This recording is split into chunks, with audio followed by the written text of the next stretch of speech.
Marilah kita berdoa.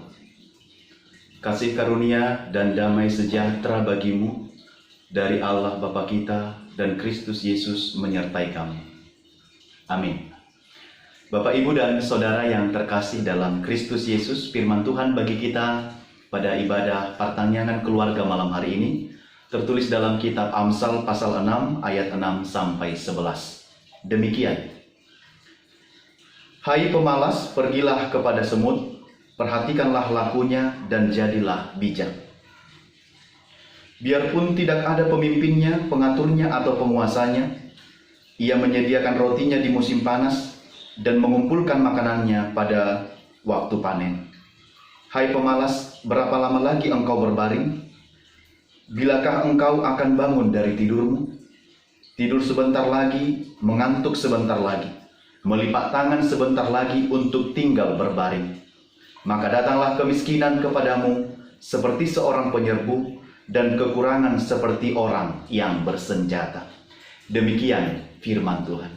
Bapak, Ibu, dan Saudara yang terkasih dalam Kristus Yesus, ada satu jargon yang selalu didengungkan oleh Bapak Presiden kita, yaitu Bapak Presiden Jokowi dalam masa dan kabinet kerjanya, yaitu bekerja, bekerja, dan bekerja. Dengan kalimat pendek ini tanpa lebar panjang sebenarnya mau menjelaskan, mengingatkan kita supaya tetap dan terus bekerja, supaya tidak bermalas-malasan, supaya dengan tekun dan rajin melakukan setiap pekerjaan kita dimanapun kita melakukan pekerjaan kita. Memang benar bahwa malas ini adalah penyakit aneh yang hampir dipunyai oleh semua orang di dunia ini. Karena kata malas itu juga lekat dengan kata menunda. Orang malas itu suka menunda pekerjaan, menunda belajar, dan bisa juga menunda waktu untuk cepat-cepat bangun dari tidur. Jadi sangat lekat sekali kata malas itu dengan menunda-nunda. Ketika ditunda-tunda pekerjaan itu, belajar itu, dan hal apapun yang kita lakukan, maka dari situlah awal dari kita akan semakin malas dan tidak dapat lagi melakukan pekerjaan kita dengan baik. Bapak, Ibu, dalam firman Tuhan malam ini yang tertulis dalam Amsal 6 ayat 6 sampai 11, kita diajari supaya memberikan telinga kita mendengar nasihat dan pengajaran dari Tuhan. Kenapa? Supaya kita semakin bijaksana menjalani kehidupan kita ke depan. Sebab tidak ada kata terlambat untuk belajar. Dimulai hari ini pun, maka belajar itu masih tetap berguna dan bermakna dalam setiap perjalanan kehidupan kita. Itu sebabnya kata belajar itu tidak ada bagi orang di usia berapapun, di kondisi apapun, bahkan di kehidupan yang bagaimanapun tidak ada kata belajar untuk terlambat, untuk belajar. Semua kita boleh belajar, siapapun boleh memberikan dirinya untuk diajari atau memberikan pengajaran yang benar kepada orang lain. Terlebih di kondisi di zaman yang sekarang ini, di perkembangan teknologi dan komunikasi ini, kita dengan gampang untuk memperoleh pengajaran, didikan, dan hal apapun boleh kita akses dengan gampang dalam kehidupan kita. Persoalannya, maukah kita belajar atau maukah kita diajar? Ini yang menjadi pertanyaan besar. Sebab walaupun pelajaran itu banyak, kalau kita tidak mau diajar atau kalau kita tidak mau belajar, itu sama saja dengan tidak bermanfaat dan tidak berguna dengan kehidupan kita. Oleh karena itu, firman ini akan mengajari kita, memberikan pelajaran berharga dari semut, dan memberikan contoh keteladanan, memberikan contoh ketekunan, kerajinan, kerjasama dalam hidup semut itu diberikan contoh dalam kehidupan manusia. Oleh karena itu Raja Salomo melihat bahwa nasihat ini penting diberikan kepada manusia dan penting diberikan kepada kita di kehidupan zaman yang sekarang ini.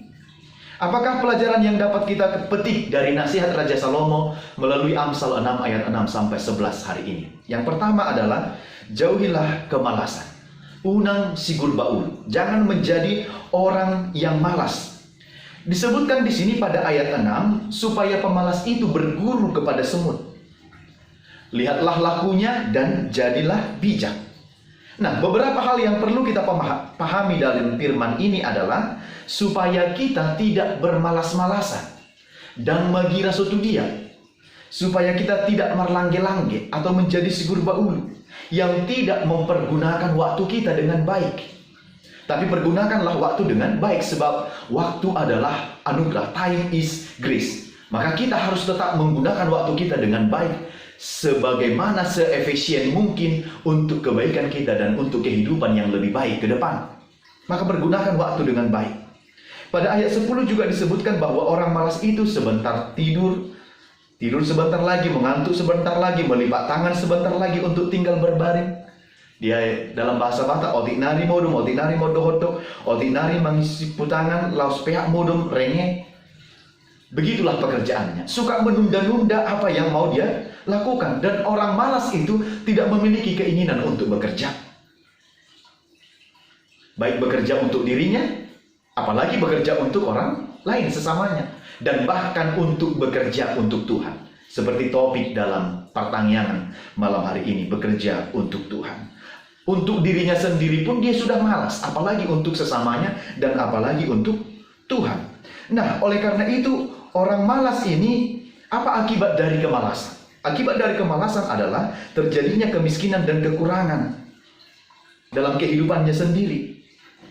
Bahkan itu akan menyerbu, memukul, dan menyerang dia sendiri. Dan akan habis semua.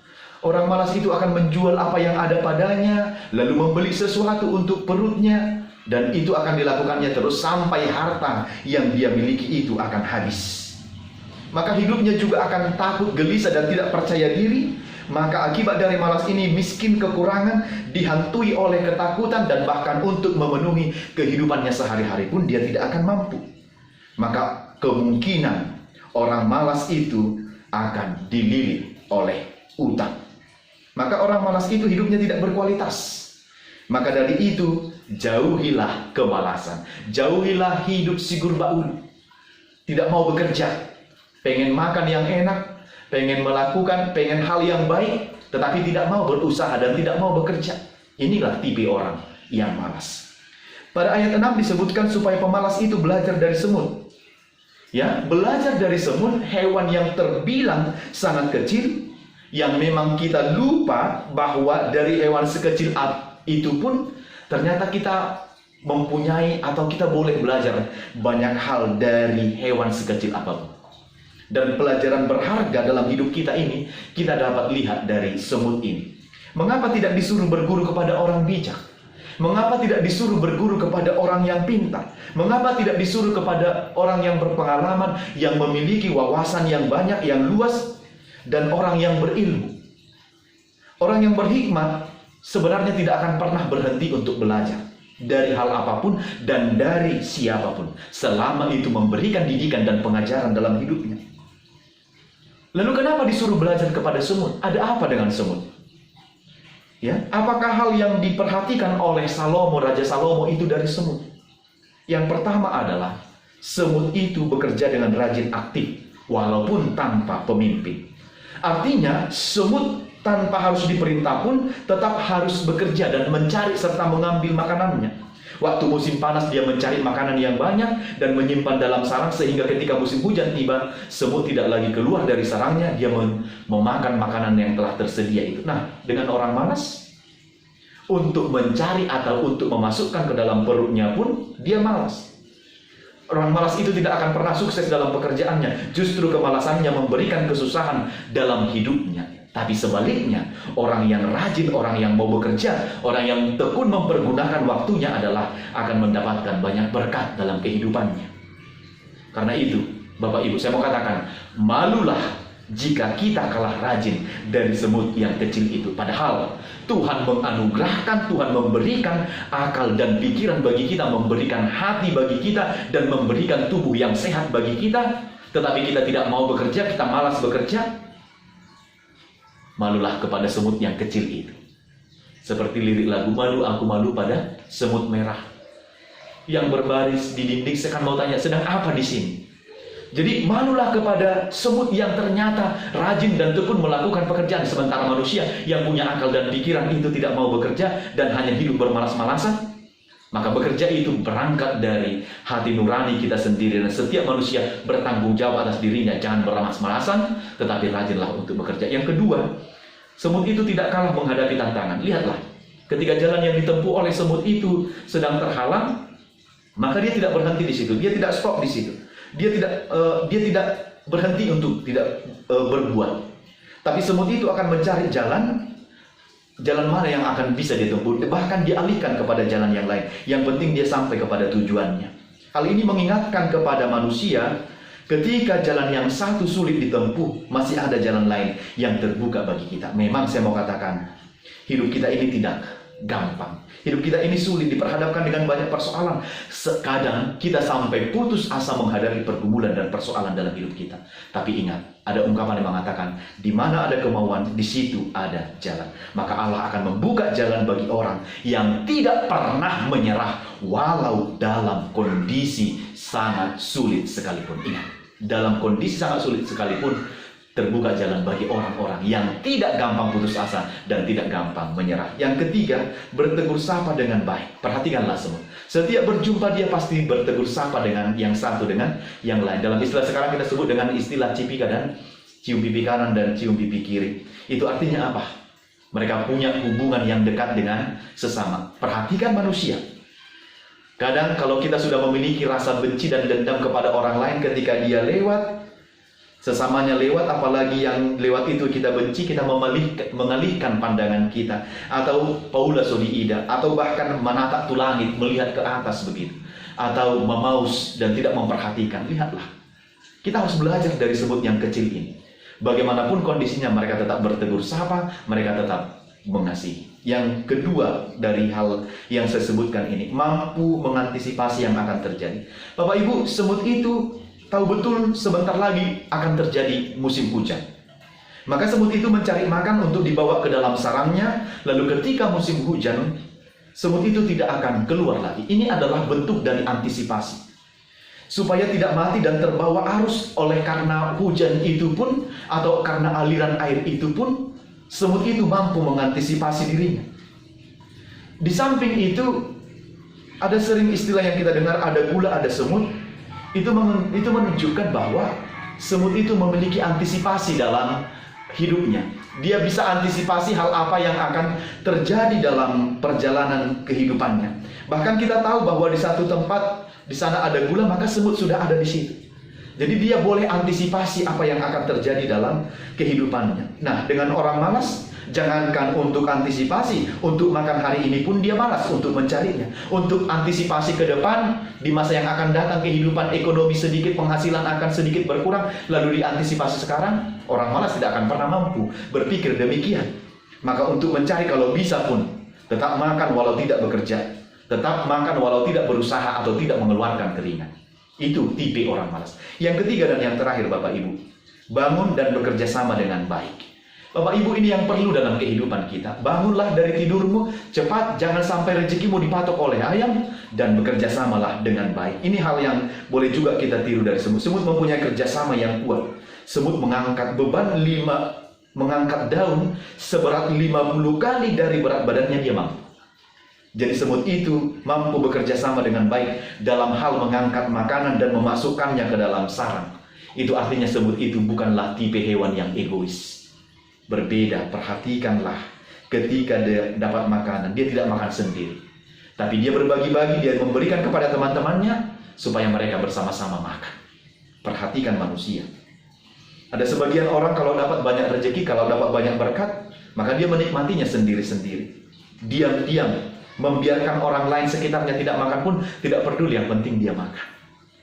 Ini yang menjadi pelajaran bagi kita, ini yang menjadi hal yang mengingatkan kita supaya kita peduli juga dengan orang lain. Kalau ternyata hewan yang sekecil itu pun boleh peduli dengan sesamanya, maka manusia yang punya pikiran itu harus juga peduli dengan sesamanya. Karena itu Rasul Paulus juga pernah mengingatkan kepada jemaat di Tesalonika, jika seorang tidak mau bekerja, janganlah ia makan. Nasora mengula unang maibana mangan. Perkataan ini diucapkan oleh Paulus ketika itu karena beberapa orang di Tesalonika tidak mau bekerja. Sebaliknya, mereka justru mengurusi hal-hal yang tidak berguna. Mereka menggosip, mereka sibuk dengan kenyamanan sendiri. Maka terjadilah malas. Akibat dari kemalasan ini akan terjadi kemiskinan. Maka kemiskinan akan mengakibatkan terjadinya niat jahat, terjadinya niat untuk mencuri, niat untuk membunuh, merusak, dan menghalalkan segala cara yang penting memenuhi kebutuhan perutnya.